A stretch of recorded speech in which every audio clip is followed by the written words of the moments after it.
everyone, it's Allison with Bloom Culture. In this tutorial, we're going to be talking about another technique to make a bridal bouquet. A lot of people have never made a bridal bouquet when they use our services, and sometimes a handheld bridal bouquet might feel a little intimidating, so this is another approach. I actually used this approach whenever I first started learning and teaching myself how to make a bridal bouquet.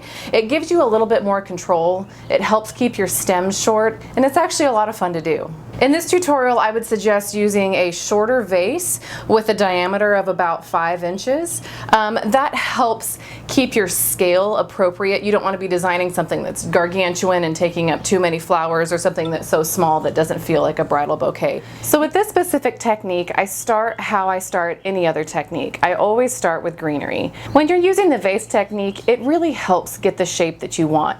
Some brides want more of an organic shape, some brides want more of a structured shape. When you have this as your foundation, it's really easy to adjust and to move things around with both hands. In this technique, I'm starting with greenery, like I said.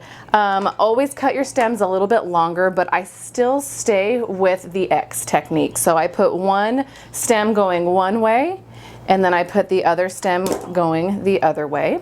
I like to make sure that all of my stems are crisscrossing in the vase. You don't want everything running parallel or right alongside each other. That way, if you have them crisscrossing one another, it helps set the foundation. So when designing in this technique too, I always think about the front or the focal part of the bouquet. So I don't necessarily want a ton of greenery up there. I usually keep it to the sides and to the back. And then when we're ready at the end to add in a little bit more detail, if I want it there, I'll put it there. Another thing you want to be careful with when you're using the vase technique is you don't want to cut your stems too short. You want everything to be able to be in the water and not being too loosey-goosey whenever you're trying to zip tie it at the end. So keeping the stems a little bit longer is always a good rule of thumb. And just like you saw, things are going to shift around on you a little bit. Keep adding in your greenery and it'll help set your foundation. Okay, now we are ready to add in some of our flowers. Don't be intimidated by that big hole in the front. It's where I like to put all my focal flowers. Also, if you want to have a little bit more greenery and it feel a little bit more well-rounded, go ahead and place some greenery up front, and you can always move it around if you need to later. If you're starting to work on your vase technique for building a bouquet and you start to see that all of the greenery starts to kind of bow and fall out on the sides, go ahead and pick everything up and just give it a small trim. And then place everything gently back down where you had it. You can rearrange a little bit more to get that shape that you're going for, but don't be afraid to pick it up and kind of reset it. And if you need to tuck things back down in, I've been in the business for a really long time, and I still have to do it from time to time. Even if you're super comfortable with working with it, or this is your first time, it's not rare for that to happen. So like I said, just pick it up, give it a little bit of a snip so that the stem lengths are just a tad bit shorter. You don't want to take too much off, and then put it back down in your vase like you had it, and then you can refluff it or rearrange it just a little bit when we're preparing for our flowers. Okay, so I think that we are ready for our flowers. I'm going to move the Grivellia around just a tad to get it where I want it to go. Remember, before you add your flowers, to clean off all the excess leaves. Watch out for thorns if you're cleaning off roses. You'll want to take off all of the chewy guard petals, or if they're not looking so hot, take them off. In this specific variety of rose, which is a gold mustard, it has really beautiful color variation on the guard petals, so if they look good, I like to leave them. We're also going to be using some Lisianthus. Lisianthus have a long stem with a bunch of little shoots on it. So what I like to do is, before I arrange with them, cut off the shoots, and that way you can kind of extend the length and the life of your Lisianthus. Sometimes it looks really pretty if they're bundled like that, but you'll want to you know, clean off the leaves, take off some of the long shoots. It makes it more manageable when you're designing. You don't have to be worried about such a bulky, long-stemmed flower. I like to start with more of a linear flower. It helps create the shape that I'm going for. My design aesthetic is a little more loose, a little bit more natural and organic, but if you're wanting something that's a little more structured or buttoned up, just keep your stem lengths really similar and a little bit lower, and that will keep things closer together and tighter in. One neat thing about Lisianthus is how it moves and how it curves, and if you have a more organic approach to floral design, it really lends well to that feel of movement. It just feels a little bit more whimsical and a little bit more natural. And again, I just keep layering this in. I like to design in the X approach with smaller flowers with more linear flowers like this, and then I'll fill in with more of a spherical or bulky flower like this. Don't be afraid to lift up some of your greenery if you want it to go below it to create a little bit more reach underneath. If you also see that things are starting to shift a little bit, again, don't be afraid to take it out and place it somewhere else. So moving on to the roses, we've got 5 of the golden mustard roses, and I like to play with stem length on these as well. Remember, always cut a little bit longer than you think you might need, and then you can go back in and cut a little bit shorter if you'd like to. But another thing too is it's nice to keep your stem length long so that when you take your bouquet out of the vase, you have a little bit more wiggle room to move and adjust things around a little bit. Moving on to our Cappuccino Roses. Don't forget the back of your arrangement. I'm arranging towards you guys, just so you know. And again, I'm going to keep this stem length just a little bit longer so that whenever I pick the bouquet up, I have a room to adjust some of these stem lengths. If you're having a hard time inserting your flower, that's actually a really good sign, but it's helpful if you spin it or just twist it a little bit to help it nestle down in there.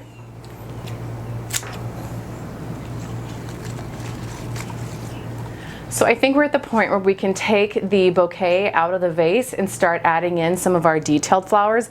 At this point, I like to do that because the detailed flowers, you really want to have precision in your placement. You don't want it to really move around a whole lot. You want to get this to a point where you're really happy with it and then add in the more delicate things. Today we're going to be using some Tweedia and some Helleborus, and then we've got some Calcynia back here. And then we'll get to the point if we want to add in a few more colors. I actually have some leftovers that we can play with as well. So like I said, I'm going to go ahead and take the bouquet out of the vase and hold it really loosely with my hand.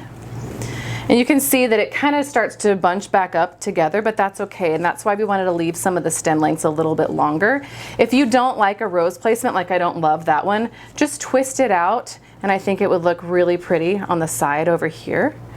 If you see something that's flopping a little bit, this is a great place just to kind of pull it from the bottom and tuck it back in. Remember to maintain a loose hold on your bouquet. Since we've done the hard part of making the structure in the vase, everything's already crisscrossed together, but you don't want to squeeze it so hard that it just, bunches up together. You want to still maintain the shape that you've created in your vase. So just a loose grip is really helpful.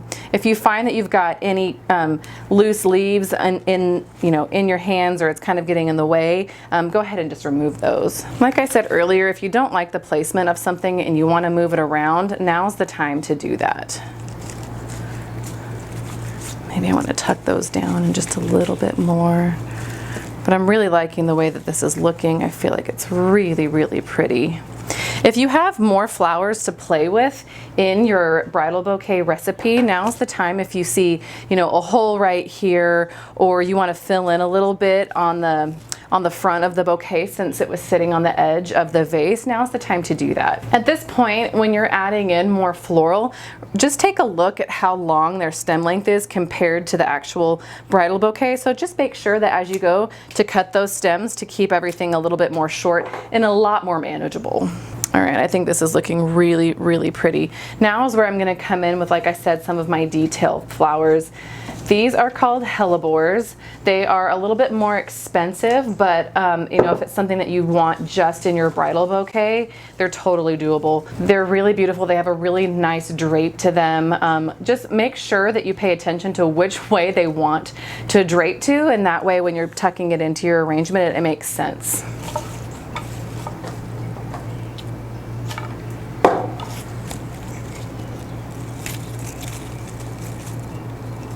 That looks really pretty right there. Again, as you go, don't be afraid to push and pull, tuck in, untuck some of these flowers in here, just to give your bouquet a little bit more depth and a lot more movement to it. So this hellebore has 3 to 1 stem. So before I add it in, I'm going to cut it down so we kind of get a 3-in-1 here, which is awesome. And I think that this would be a really beautiful placement right here to have it draping over. But I want it to be facing the front, so maybe it's not awesome. It might look more appropriate somewhere else. So that's what I mean by paying attention to how it's draping and how it feels throughout the arrangement. Something that's falling over to the side might feel a little bit more appropriate. That's really pretty. Also, don't be afraid to tuck some of these pretty flowers into your arrangement. The loose hold on your bouquet will really lend well to that, and kind of moving them around to have that movement. Next, we're going to move on to a filler called Calcynia. It's really beautiful. It's a wonderful mix between a bloom and the greenery. It's got a lot of texture to it. It's really highly seasonal and it's available right now, so I wanted to throw it in this bouquet. Again, look at the color and the texture that it adds to this bouquet. It's really gorgeous. So it can be a little bulky, so don't be afraid if you're trying to place it in your bouquet and you think it's a little too much. Just go ahead and cut down some of the shoots. Like I've said 100 times before, and even specifically with these guys, keep these little shoots. These are so beautiful in boutonnieres and bouquets. As always, make sure that your stem is clean before you put it in your bouquet. This is going to be so pretty right there. This is a filler flower that I like to weave into the bouquet, so not just treating the outsides of your arrangement, but threading it through. Really creates a lot of texture, a lot of variation, and just adds a lot of depth to it as well. Okay, so now that we have all of our Calcynia in place, I'm going to move on to the Tweedia. This is such a beautiful product. This is one of the few true blue products that we actually get to work with. It's gorgeous. It comes in this beautiful periwinkle blue. One thing to note is that I don't know if you did this when you were little, but if you played with dandelions, it had a little bit of a milky stem. These have milky stems and it can be a tad bit sticky. So that's just something to be aware of when you're working with these blooms. But again, you'll want to clean off any of the excess greenery and just layer in those little pops. These are just meant to be highlights, so we're not going to use a ton of them, but you'll see once you just get a few of those blue touches here and there, it really takes your bouquet to the next level. And the wonderful part about designing your own bouquet is you can decide how much or how little of a color you want in there. We give you recipes, but you know, if you are designing with something and you think like, okay, that's enough blue for me, then you get to stop there. If you want all the blue, then you can use all the allotment that we put in your recipe. But as you can see, I'm just coming in here and layering in these pops of blue that is so gorgeous, and they really just highlight and accent this beautiful, beautiful color palette. Again, while you're threading through, just keep your grip on your bouquet just a little bit looser. That way when you're threading things in, it doesn't get too smushed. So I'm at the point in my bouquet that I talked about a little bit earlier where I am so close to being done, but I just need a few more finishing touches. I think something right here and something right here would finish the bouquet off perfectly. And that's why when you're working with bloom culture, specifically for the bridal bouquet, we give you a range on your flowers. That way, if you get to this point and you're like, oh, I need just a few more flowers, you're not having to dip into your other recipes. So we actually have some of the Lisianthus left over because I didn't use all of it when we were using it in the beginning, that I can come in here and just tuck in those little bits and those little hints of that Lisianthus, and I think it's going to finish the bouquet off perfectly. Don't be afraid to cut off little shoots like that. I really wanted to have the little bit of the darker color come in and finish off this bouquet. So not a big deal if you want to cut it down, or if that's not, you know, exactly the color that you were wanting, or you want to tuck it in a little bit deeper. You know, you get to control your stem lengths and how you use them, so just don't be afraid to cut things down or to keep things a little bit longer.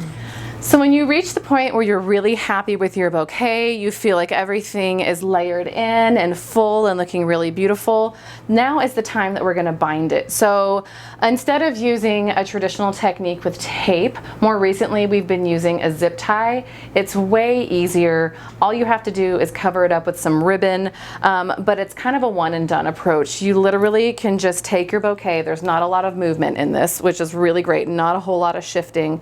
Wrap your zip tie around the bouquet, tighten it very slowly and very gently. This gives you the option to kind of let go and relax things a little bit, you know, and if it starts to fall a little bit more to the side, then just tighten it up a little bit until you're really happy with the placement of everything. Another wonderful thing about this is that it gives you some hands-free time with your bouquet. You can take a look at it from all different directions. If you think, you know what, I need something a little bit more right here, you're able to add another flower in and then just zip tie it again. So I wouldn't recommend doing, you know, 5 or 6 zip ties, but maybe 2 or 3 if you're needing just a few more extra pieces to add in. But I think that this is such a lovely bouquet. Starting with the vase and then moving on to handheld really helps you create a structure and balance that sets you up for success. Don't forget at the very end to trim down all of your stems to the same length. This way, when you put it back in your vase full of water, everything fits really nicely. I'm Allison with Bloom Culture, and thank you so much for joining us.